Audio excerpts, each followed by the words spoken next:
कभी कभी इंसान अपने प्यार को पाने के लिए कुछ ऐसे रास्ते से गुजरने लगता है जिससे उसे सही और गलत का पहचान ही नहीं हो पाता है। आज की कहानी में कुछ ऐसा ही होता है। एक व्यक्ति अपने प्यार को पाने के लिए कुछ ऐसा करता है जिससे कि 3 जिंदगियां इस दुनिया को छोड़ करके चली जाती हैं। उसे अंदाजा भी नहीं लग पाता कि इस तरीके से हो जाएगा। क्या है पूरी सच्चाई इस वीडियो में बताऊंगा, बस शुरू से लास्ट तक बने रहिए और देखते रहिए। नमस्कार दोस्तों, मैं विजय शंकर पाल। इस वीडियो को लाइक करना, चैनल सब्सक्राइब करना, वीडियो को शुरू से लास्ट तक देखना और अपनी राय कमेंट बॉक्स में जरूर देना। आज की जो सच्ची घटना सुनाने जा रहा हूं यह है छत्तीसगढ़ प्रदेश में एक जिला होता है बलौदा बाजार भाटापार। यहीं पर एक थाना होता है पाडरिया थाना और ठेरकाडीह एक गांव होता है। यहीं पर एक परिवार रहता है जिसमें परिवार के जो मुखिया होते हैं जिनका नाम होता है दान शाह साहू। इनके 2 बेटे होते हैं। सबसे बड़ा जो बेटा है इसका नाम यशवंत साहू। यशवंत साहू की जो पत्नी है उसका नाम महेश्वरी साहू होता है और जो छोटा बेटा होता है उनका नाम जितेंद्र साहू और पत्नी मीना साहू होती है। सब कुछ सही चल रहा था, सुखी परिवार था। जो बड़ा बेटा था यानी यशवंत साहू, इसके एक बेटा और एक बेटी होती है। जो बेटा होता है यशवंत साहू के बेटा का नाम देवेंद्र साहू होता है और बेटी का नाम पूनम साहू। सब कुछ सही चल रहा था। जो यशवंत साहू है ये अपने परिवार से अलग एक दूसरे मकान में रहता है, लेकिन अच्छी खासी जमीन है, अच्छा खासा परिवार, सुखी परिवार। लोग भी देखते हैं कि ये परिवार कितना सुखी तरीके से रहता है, कितना अमीर परिवार है, कोई दिक्कत नहीं है। लेकिन सब कुछ सही चल रहा था। लेकिन एक समय आता है 11 अप्रैल 2020 को यशवंत अपनी पत्नी महेश्वरी साहू के साथ और अपने बच्चों के साथ रात में खाना खाता है। लेकिन जो उनकी बेटी पूनम थी ये अपने दादा दादी के पास सोने के लिए चली जाती है और उस घर में बचते हैं सिर्फ यशवंत और उनकी पत्नी महेश्वरी साहू और बेटा देवेंद्र साहू। तीनों सो जाते हैं। जो यशवंत था और उनका बेटा एक ही चारपाई पे लेट जाते हैं और उनकी पत्नी यशवंत साहू की पत्नी यानी महेश्वरी साहू अलग चारपाई पे लेट जाती हैं। लेकिन रात में कुछ ऐसा होता है जो कि दिल दहलाने वाला होता है। सुबह जैसे ही यशवंत साहू के पिताजी उस रास्ते से गुजरते हैं, देखते हैं कि मेरे बड़े बेटे का जो दरवाजा है घर का, महेश्वरी साहू और ये जो यशवंत साहू है इनका दरवाजा खुला हुआ है। तो बुलाते हैं, बेटा कहां पर हो। अपने नाती को बुलाते हैं, देवेंद्र को, लेकिन आवाज नहीं आती है। तो सोचते हैं आवाज क्यों नहीं आ रही। जब अंदर जाते हैं तो जो देखते हैं वाकई में चौंक जाते हैं, क्योंकि जो यशवंत साहू होता है और यशवंत साहू की पत्नी महेश्वरी साहू और जो यशवंत साहू और महेश्वरी साहू का बेटा है देवेंद्र साहू, तीनों की वहां पे डेड बॉडी पड़ी हुई है। ये देख करके उनके पिताजी वाकई में चौंक जाते हैं और रोने लगते हैं। जब रोने लगते हैं तो पास में ही घर होता है, उनकी बेटी पूनम आ जाती है और जो छोटे बेटे होते हैं वो भी दौड़ कर आते हैं। सब रोने लगते हैं। जब चीख चीख करके रोने लगते हैं तो गांव के भी लोग इकट्ठा होते हैं। तभी किसी ने पुलिस को फोन कर दिया। मौके पर पुलिस भी पहुंच जाती है। अब ये बहुत बड़ी घटना हो चुकी थी क्योंकि 3 लोगों की हत्याएं हो चुकी थी। अब पुलिस भी, जिला एसपी जो होते हैं वो भी आ जाते हैं। मैटर पूरी तरह से वायरल होने लगता है।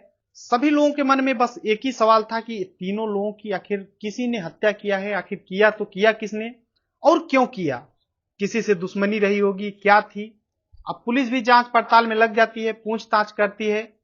यशवंत साहू के जो पिता हैं उनसे पूछताछ करती है पुलिस, लेकिन वो बताते हैं कि सब कुछ सही चल रहा था, मेरा बेटा अलग था, लेकिन जमीन इतना है, पर्याप्त खाने पीने की कोई दिक्कत तो है नहीं। बेटी पूनम से पूछताछ किया जाता है, वो भी बताती है कि सब कुछ सही था, मैं तो शाम को दादा दादी के पास सोने चली गई थी, लेकिन सुबह ये सब देख करके मैं हैरान हो गई।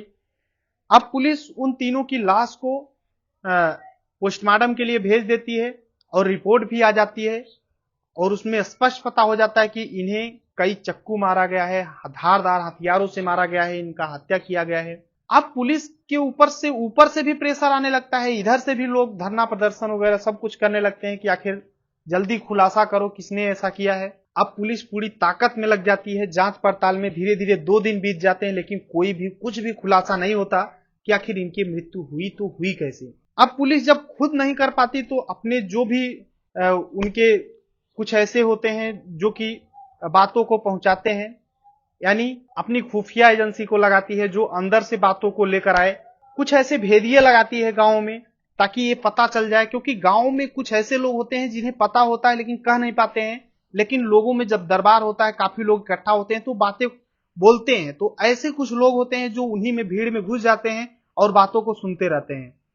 इसे बोलते हैं जो खुफिया एजेंसी होती है, यानी बातों को पहुंचाने वाली। इस तरीके से तो पुलिस वाले जब अपने भेदियों को लगाते हैं तभी एक भेदिया जाता है और बताता है, एक चीज बताता है। वो बोलता है रविशंकर शुक्ला नाम का एक व्यक्ति है जो कि इनके गांव के बगल के गांव का एक व्यक्ति है जो कि पंडित है, अच्छा खासा लोगों के यहाँ जाकर के पूजा कराता है, सत्यनारायण का कथा सुनवाता है।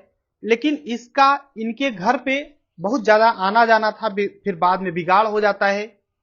जब इस तरीके से मतलब भेदिया पुलिस वालों से बताता है तो पुलिस की टीम क्योंकि हर एक एंगल से जांच कर रही थी, तो ये जो रविशंकर शुक्ला होता है इसे पुलिस थाने पर ले आती है और तमाम तरीके के जब सवाल दागती है, सवालों के बीच में रविशंकर शुक्ला जो था बातों को घुमा रहा था। लेकिन कहते हैं ना, पुलिस जब अपने अंदाज में आ जाए, क्योंकि बातों से बातों को पकड़ती है और जब बातों में फंस जाता है तो एक कहानी सुनाता है जिसे सुन करके वाकई में आप भी संसार हो जाएंगे और जो लोग सुनते हैं वो भी सोचने पे मजबूर हो जाते हैं कि इस दुनिया में इस तरीके के भी लोग होते हैं। रविशंकर शुक्ला बताते हैं कि आज से 5 साल पहले से ही डेकर डे गांव में ये पुरोहित का काम करते थे, स्टार्ट किए थे और काफी इनके जजमान बन जाते हैं। लोगों के यहाँ जाते हैं, सत्यनारायण का कथा सुनाते हैं या फिर कोई भी पूजा पाठ हो वो सब कराते हैं।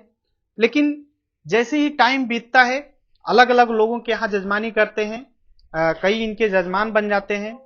इस तरीके से चलता रहता है। लेकिन जो जसवंत साहू थे ये बहुत ज्यादा पूजा पाठ किया करते थे, पूजा पाठ में विश्वास करते थे और अच्छा काम करने की सोचते थे हमेशा।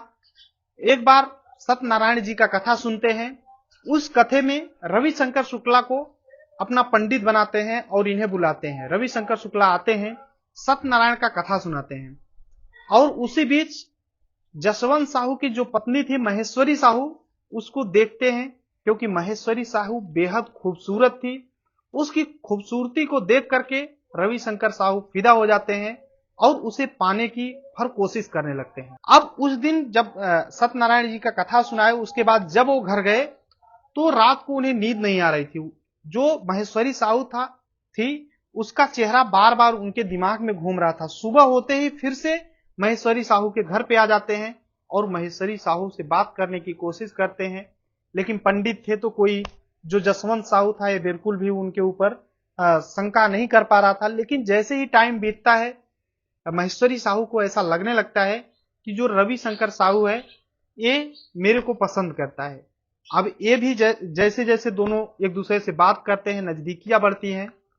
अब रविशंकर शुक्ला और महेश्वरी साहू दोनों में प्यार हो जाता है, दोनों में शारीरिक संबंध बन जाता है।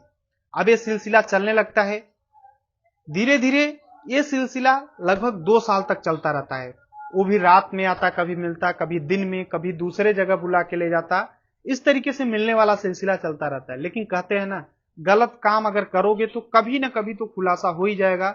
एक ऐसा टाइम आ जाता है। एक दिन जो जसवंत साहू था कहीं गया था काम के लिए, बोला था मैं शाम तक आऊंगा, लेकिन कुछ काम जल्दी समाप्त हो गया। वो दोपहर पे ही घर आ जाता है और घर आकर के जब देखता है तो उसके पैरों तले से जमीन खिसक जाती है, क्योंकि रविशंकर शुक्ला जो था उसकी पत्नी महेश्वरी साहू के साथ आपत्तिजनक अवस्था में देख लेता है। और देखने के बाद रविशंकर शुक्ला को बहुत ज्यादा उल्टा सीधा बोलता है। रविशंकर शुक्ला वहां से भाग जाता है। अपनी पत्नी महेश्वरी साहू को जसवंत साहू बहुत ज्यादा पीटता है। उसके बाद राजेश्वरी साहू उसके पैरों पे पड़ जाती है और माफी मांगती है, बोलती है कि आज के बाद आइंदा मैं ऐसा कभी नहीं करूंगी। और जब बार बार पैरों पे गिर करके गिड़गिड़ाती है तो जसवंत साहू जो था अपनी पत्नी महेश्वरी साहू को माफ कर देता है और फिर सब कुछ सही चल रहा था। लेकिन जो रविशंकर शुक्ला है ये बार बार महेश्वरी साहू को फिर से पाने की कोशिश करता था, मिलने की कोशिश करता था। लेकिन अब महेश्वरी साहू जो थी ये रविशंकर शुक्ला को वाकई में भूलना चाहती थी। लेकिन रविशंकर शुक्ला बार बार उसके घर के पास आता, कभी बुलाने की कोशिश करता, लेकिन महेश्वरी साहू उसे इग्नोर करने लग गई थी। लेकिन एक दिन जैसे ही वो खेत के लिए शाम के टाइम बाहर निकलती है, रविशंकर शुक्ला उसके पास आ जाता है, बोलता है कि देखो मैं तुम्हें पसंद करता हूं, तुम मेरे से मिलो, अगर नहीं मिल पाती हो तो चलो हम यहां से भाग चलते हैं, तुम्हारे बच्चे और तुम्हारे पति के लिए तुम्हारे उनके अकाउंट में कुछ पैसे डाल दूंगा, वो लोग अपनी जिंदगी सही से जिएंगे, हम कहीं भाग चलेंगे, कोई दिक्कत नहीं होगा। लेकिन महेश्वरी साहू उसे साफ इनकार कर देती है, बोलती है हमारा बेटा जो है बड़ा हो रहा है, अगर वो जानेगा तो उसकी जिंदगी पर क्या इफेक्ट पड़ेगा, इसलिए हम तुमसे अब नहीं मिल सकते हैं, तुम अपना काम देखो, मैं अपना काम, और इतना कह करके घर चली जाती है। लेकिन रविशंकर शुक्ला के मन में एक घात कर गया था, उसके बाद भी वो मिलने की कोशिश करता है। जब शाम को घर जाता है, सुबह आता है तो डायरेक्ट महेश्वरी साहू के घर आ जाता है और बोलता है कि देखो मेरी बात मानो, मेरे साथ चलो। लेकिन जो इनका बेटा था देवेंद्र जो साहू था, वो रविशंकर शुक्ला की पिटाई कर देता है। अब रविशंकर शुक्ला को भी गुस्सा आ जाता है, वो भी धमकियां देता है देवेंद्र को, बोलता है कि तुम्हारे परिवार को भी मैं बर्बाद कर दूंगा। अब रविशंकर शुक्ला तो वहां से चला जाता है धमकी दे करके, लेकिन जो देवेंद्र था अपने पिता जसवंत से पूरी बात बताता है कि वो मेरे को धमकी दे रहा था। अब जसवंत जो थे एक गांव के जो मुखिया थे उनके पास जाते हैं, पूरी बात बताते हैं, जो मुखिया होते हैं वो पंचायत बैठवाते हैं, और वहां पर रविशंकर शुक्ला भी आता है। मुखिया जो थे वो बोलते हैं कि आज से तुम जसवंत साहू के पत्नी के पीछे नहीं भागोगे, तुम अपना काम करो। उसे बहुत ज्यादा जलील भी किया जाता है। अब रविशंकर शुक्ला बोलता है आज से मैं नहीं देखूंगा, नहीं जाऊंगा। वो चला जाता है घर, जो लोग जुटे थे सब अपने अपने घर चले जाते हैं। लेकिन रविशंकर शुक्ला के मन में घात कर गया था, उसे बहुत ज्यादा बेइज्जती महसूस होती है। उसका बगल के ही गांव में उसका एक दोस्त था दुर्गेश वर्मा के पास जाता है और उससे पूरी बात बताता है रविशंकर शुक्ला।